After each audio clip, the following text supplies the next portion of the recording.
Good morning. Today we are going to discuss next topic of lesson 9, the making of national movement 1870s to 1947.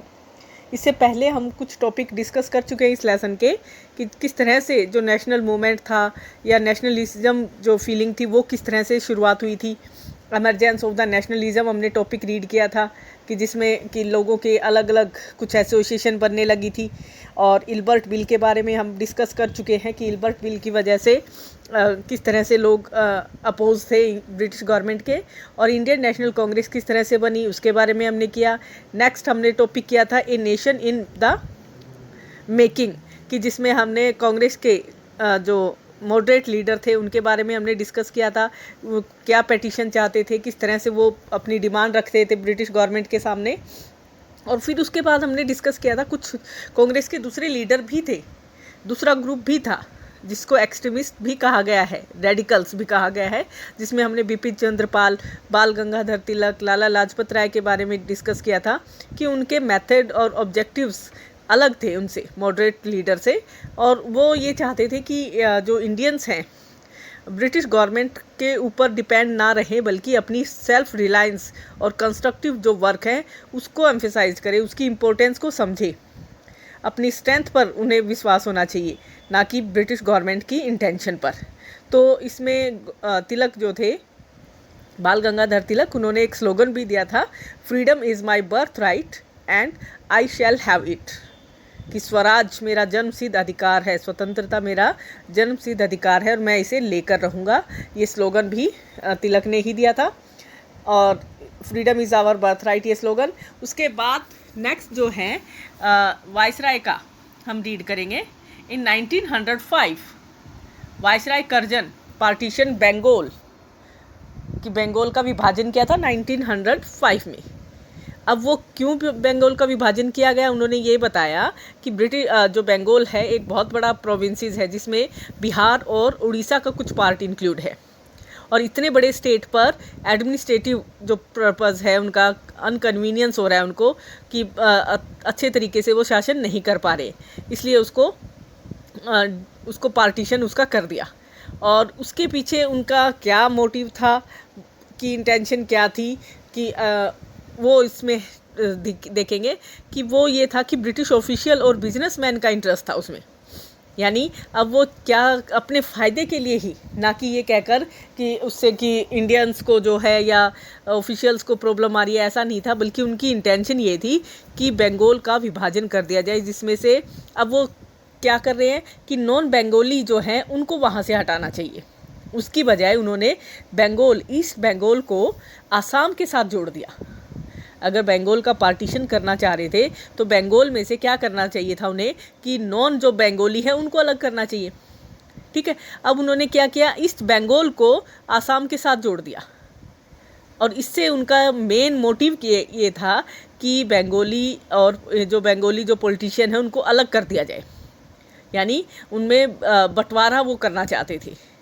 इस partition से क्या हुआ कि पूरे India में बहुत एग्रेसिव जो हुए लोग इसका विरोध भी किया, और कांग्रेस के मॉडरेट और रेडिकल जो दोनों सेक्शन थे इन्होंने भी इसका अपोज किया। लार्ज स्केल पर रैलियां भी निकाली गई, ऑर्गेनाइज्ड जो प्रोटेस्ट था वो किया गया था, स्ट्रगल किया गया अलग अलग तरीके से, स्वदेशी मूवमेंट चलाया गया था जिसमें, और वंदे मातरम का जो नारा था वो भी दिया गया था।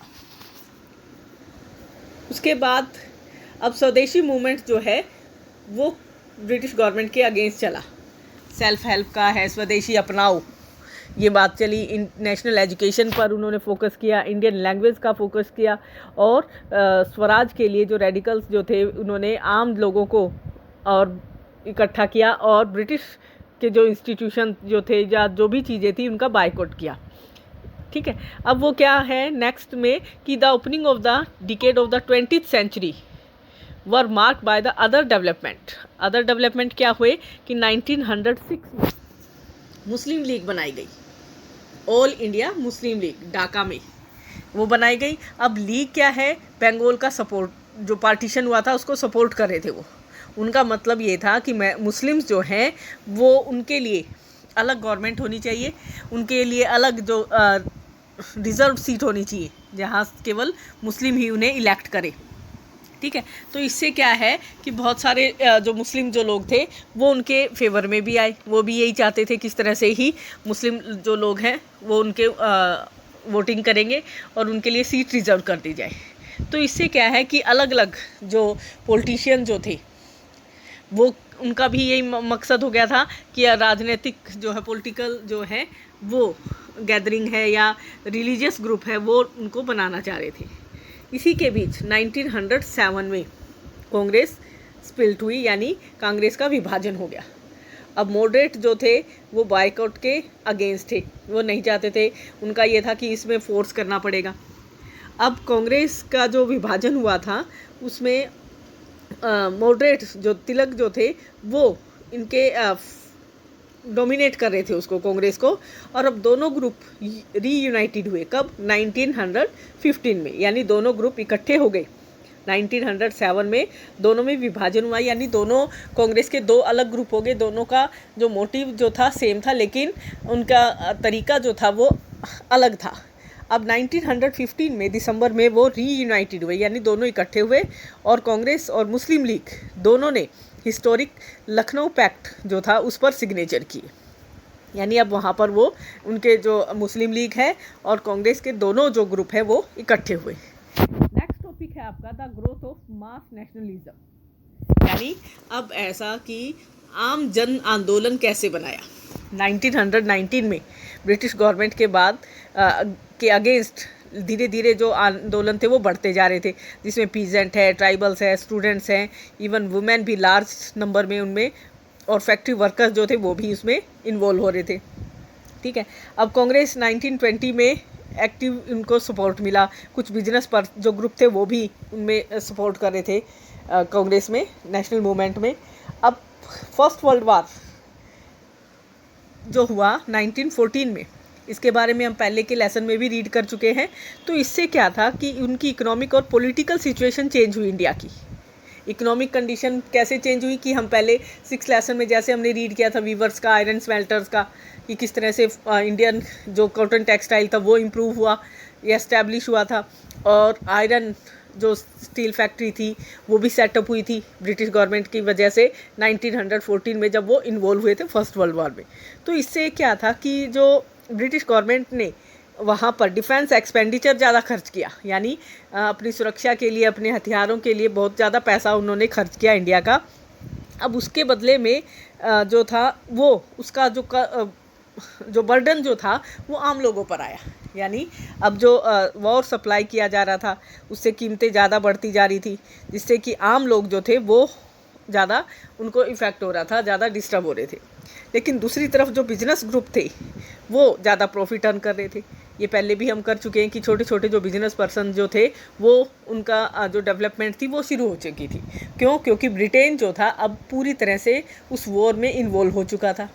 अब वो जो भी उसका फैक्ट्री प्रोडक्ट जो होता था, या तो वो युद्ध से जुड़े हुए जो चीज़ें बनाते थे, अब इंडिया में वो जो चीज़ें एक्सपोर्ट करता था वो नहीं कर पा रहा था, बल्कि अब इंडिया से ही वो इंपोर्ट कर रहा है। तो इससे इंडिया के जो बिजनेस पर्सन थे उनको बहुत ज़्यादा प्रॉफिट हुआ और वो धीरे धीरे डेवलप करते गए। उसके बाद हम करेंगे कि वॉर जो था, यानी अब उस वॉर में क्या था कि इंडिया जो ब्रिटिश थी उनको आर्मी की भी ज़रूरत थी। बहुत सारे विलेजेस जो लोग थे या गांव के जो लोग थे उनको ज़्यादा प्रेशराइज किया गया था कि वो एज ए सोल्जर जो है वो काम करे। उनको भेजा भी गया था दूसरी जगह अब्रोड। जब वापस वो वहाँ से आए जब युद्ध करके, तो अब उनको समझ में आ गया था कि इम्पेरियलिस्ट पावर यानी ब्रिटिश गवर्नमेंट की इंटेंशन क्या है, कैसे वो एशिया और अफ्रीका पर के लोगों को एक्सप्लॉइट कर रही है और उनका क्या मकसद है। ठीक है, और दूसरा 1917 में जब ये रशियन रेवोल्यूशन हुआ, वहाँ के पीजेंट और वर्कर्स ने स्ट्रगल किया, आंदोलन क्रांति की 1917 में, तो उसमें क्या है वहाँ पर भी उन्हें सोशलिज्म का जो आइडिया था वो सर्कुलेट हुआ। जिससे कि इंडियन जो नेशनलिस्ट जो थी भावना जो थी वो बढ़ने लगी। यानी अब रशियन रेवोल्यूशन की वजह से और बाहर जब वो युद्ध करने के लिए गए इंडिया से बाहर, तो उन्हें समझ में आया कि जो ब्रिटिश गवर्नमेंट है वो क्या चाहती है, किस तरह से चाहती है। अब वो चाहते हैं इंडियंस कि वो एक ऐसा आंदोलन चलाएं जिससे कि ब्रिटिश गवर्नमेंट को हटाया जा सके। अब नेक्स्ट टॉपिक है the advent of Mahatma Gandhi. अब महात्मा गांधी का आगमन हुआ कब? 1915 में, जब वो 46 एज के थे। अब वो साउथ अफ्रीका से वापस आए इंडिया में, ठीक है। और वहाँ पर वो जो नॉन वायलेंट मार्चेस जो थे अगेंस्ट रेसिस्ट, नस्ल भेद, रंग भेद के खिलाफ, वहाँ पर वो जो आंदोलन चला रहे थे उसमें उन्होंने एक लीडर थे वहाँ के, और उसकी वजह से वो बहुत सारे अलग अलग इंडियंस जो जैसे वहाँ के थे, हिंदू हैं, मुस्लिम हैं, पारसीज़ हैं, क्रिश्चियन, गुजराती, तमिल, उन लोगों के कांटेक्ट में आए। और वहाँ के जो अपर क्लास मर्चेंट थे, लॉयर्स थे और वर्कर्स। अब महात्मा गांधी ने जब वो इंडिया में आए 1915 में, तब उन्होंने पहला जो साल था वो पूरे इंडिया में ट्रैवल करके निकाला। कैसे? कि वो पूरे इंडिया में घूमे, उन्होंने देखा किस तरह के लोग हैं, क्या उनकी रिक्वायरमेंट है, कैसी सिचुएशन है, लोग कैसे हैं, इस तरह की सारी कंडीशन को समझने के लिए पूरे इंडिया का उन्होंने दौरा किया, ठीक है। उसके बाद वो कहाँ गए? चंपारण में, खेड़ा, अहमदाबाद। ये हमने पहले भी किया था। चंपारण में नील जो इंडिगो थे, नील थे या मज़दूर जो थे खेड़ा के, अहमदाबाद के मील मज़दूर, उनके कांटेक्ट में आए और उनके साथ मिलकर कुछ मूवमेंट भी चलाए। 3 मूवमेंट चलाए थे। ये हम मैप में भी करेंगे और आगे इनके बारे में और करेंगे। तो उसके बाद वहाँ पर उन्होंने किसके संपर्क में आए? वो राजेंद्र प्रसाद और वल्लभ भाई पटेल, उनके का संपर्क में आए, उनसे कांटेक्ट हुआ उनका। और फिर उसके बाद उनका जो मूवमेंट था वो स्टार्ट हुआ, यानी 1919 से 1922 तक का जो है, जिसमें कि गांधी जी के लीडरशिप में कुछ आंदोलन चलाए गए, वो हम रीड करेंगे। तो इसमें था पहला रोलट सत्याग्रह। 1919 में रोलट सत्याग्रह चलाया गया था, सत्य के लिए आग्रह करना।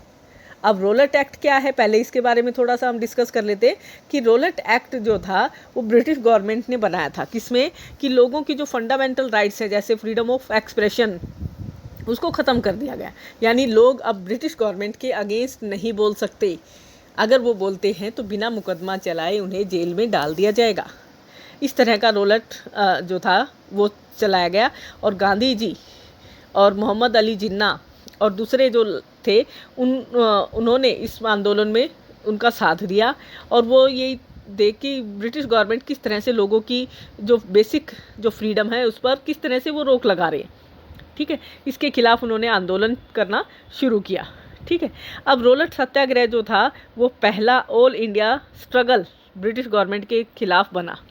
अब इसमें हम रीड करेंगे इन 1919 अप्रैल में अलग अलग हड़तालें की गई, डेमोस्ट्रेशन किए गए पूरे इंडिया में ब्रिटिश गवर्नमेंट के अगेंस्ट, ये रोलट एक्ट के खिलाफ। और यहाँ हम रीड करेंगे जलियांवाला बाग मैसेकर। ये आप पहले नाम सुन चुके होंगे कि जलियांवाला बाग हत्याकांड हुआ था। इसमें भी कि वो था ये कि रोलट एक्ट के खिलाफ एक पीसफुली लोग एक डेमोस्ट्रेशन या एक सभा कर रहे थे, ठीक है। ये और कहाँ पर कर रहे थे? अमृतसर में, जलियांवाला बाग में। अब वहाँ जनरल डायर ने देखा कि किस तरह से उनके लोग जो हैं वो इंडियंस जो हैं वो उनके खिलाफ हैं। यानी अब रोलट एक्ट के खिलाफ वो शांतिपूर्ण तरीके से सभा कर रहे थे। अब वहाँ जब एक एंट्री थी गेट पर, उसी एंट्री से जनरल डायर अपने सिपाहियों के साथ आया और वहाँ खड़े हुए निहत्थे लोगों पर गोलियां चला दी और हज़ारों लोग मारे गए, ठीक है। तो ये क्यों किया गया था जलियांवाला बाग? क्योंकि वहाँ उनके 2 लीडर थे, सैफुद्दीन किचलू, ठीक है, और एक और लीडर थे, जो इन दोनों लीडर को गिरफ्तार कर लिया गया था। किस लिए? क्योंकि वो अपने व्यूज़, अपनी फ्रीडम जो एक्सप्रेशन जो थे वो दे रहे थे, यानी ब्रिटिश गवर्नमेंट के अगेंस्ट वो बोले थे। इसलिए उनको बिना मुकदमा चलाए जेल में डाल दिया। और उनको छुड़ाने के लिए या उनके विरोध उसके प्रोटेस्ट के लिए, उनको बचाने के लिए इस तरह से वो आंदोलन वो कर रहे थे शांतिपूर्ण तरीके से, जहाँ पर जलियांवाला बाग में जनरल डायर अपने साथियों के साथ पहुँचा और उसको वहाँ हज़ारों लोगों को मार दिया, ठीक है। तो अब यहाँ रविंद्रनाथ टैगोर है या और भी कई लीडर थे जो बायकाट करना चाहते थे, और उन्होंने नाइटहुड की जो उपाधि थी, जो टाइटल जो था उनको दिया गया था, वो उन्होंने वापस लौटा दिया। ठीक है। अब रोलेट एक्ट जो था, वो रोलेट सत्याग्रह, इसमें हिंदू और मुस्लिम दोनों एक साथ हुए थे। वहाँ पर ये नहीं दिखाया गया कि ये हिंदुओं का है या सिखों का है या मुसलमानों का है, तो यहाँ पर उनकी पूरी यूनिटी दिखाई दे रही है, हिंदू और मुसलमानों की।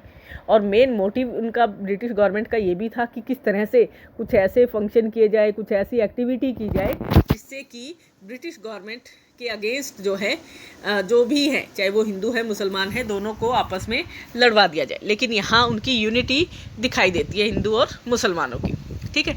अब महात्मा गांधी जो थे, उन्होंने ये भी कहा, ये भी दिखाया और ये भी उनको समझाया आम लोगों को भी कि हम हिंदू और मुसलमान सभी एक हैं, सारे जो इंडियंस हैं सारे एक ही हैं, चाहे वो हिंदू है, मुसलमान है या किसी भी धर्म का है। ठीक है। तो वो सभी एक साथ मिलकर ब्रिटिश गवर्नमेंट के अगेंस्ट जो है वो मूवमेंट चलाएंगे। ठीक है। ये आपके कुछ टॉपिक थे, और बाकी जो टॉपिक है हम नेक्स्ट वीडियो में रीड करेंगे। I hope you will be